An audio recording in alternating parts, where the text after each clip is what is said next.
I also have a ambiguous attitude towards quotas in general.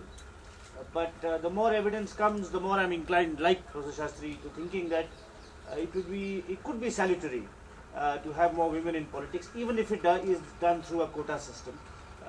The survey that Harish spoke about also confirms that the kinds of issues that they are interested in are issues of survival, subsistence, everyday security, safety, which could be quite different from those which male legislators are. So I think this is something we should keep a debate going on. And the number of criminals will come down. And the number of criminals will come down.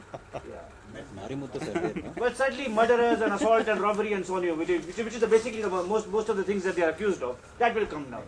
You may have a little bit of counterfeiting perhaps, but that's minor compared to. But that the men do even more. But certainly you won't have the robbery and brutality and murder and all that kind of thing. But generally, I think I also think that perhaps we should go down this route. It's all the studies of the Panchayati Raj system, where there is mandatory reservation, also seem to suggest that women are much more concerned with the local issues of concern to themselves and their families and their communities. The other thing I wanted to say was, we discussed this last time. I think it's important that this process is seen as cumulative. Every time there is an election, we can collate the information and share it. But in between, I think the press is the watchdog of democracy.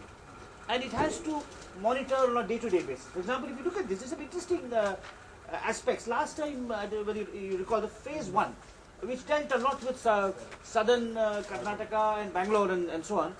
If you look at the assets, there it was the BJP and the Congress increase in assets, so the BJP and Congress candidates were between 500 and 600%. The increase in assets of the JDS was 1200%. Okay. Now, one explanation that was offered on a program I was in by a psichologist was they were in power for 4 years, so they have 300% a year, whereas BJP and Congress were in power for 2 years. However, now when you come to this time, it's just more complicated. This time the Congress is leading with 650%, whereas JDS is only 300% and BJP is 162%. Now, I think these kinds of issues, to understand what lies behind these statistics, you need very meticulous investigation, which only the press can do. For example, it could be, I'm offering you just speculations. It could be that the JDS's heartland is southern, was the first phase, it's the southern Mysore. In Bellary and other areas, the JDS anyway has not been in power, not been in politics, not had an opportunity to make money. The Congress has had a much longer stake there, and possibly that's why the disproportionate assets are greater in the Congress case. There could be another speculation that in the south, because of the enormous value placed on real estate in Bangalore, the opportunities to allot discretionary allotment real estate and make money that way is much greater. Selling land in, shall we say, Haveri or Bhatkal is not really going to get you anything like selling land in Koramangala. So, but these are the kinds of issues we need much more ongoing, and we would urge the press not to take this as a once in 5 years exercise, but can monitor the democratic process and the accountability and capability of legislators, those who want to represent us, on a regular day-to-day, week-to-week, month-to-month basis. The last thing I would say is, our exercise from the beginning is totally non-partisan.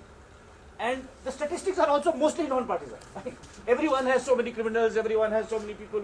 So I think it should be seen as just a citizen's exercise trying to make Indian democracy fairer and more transparent.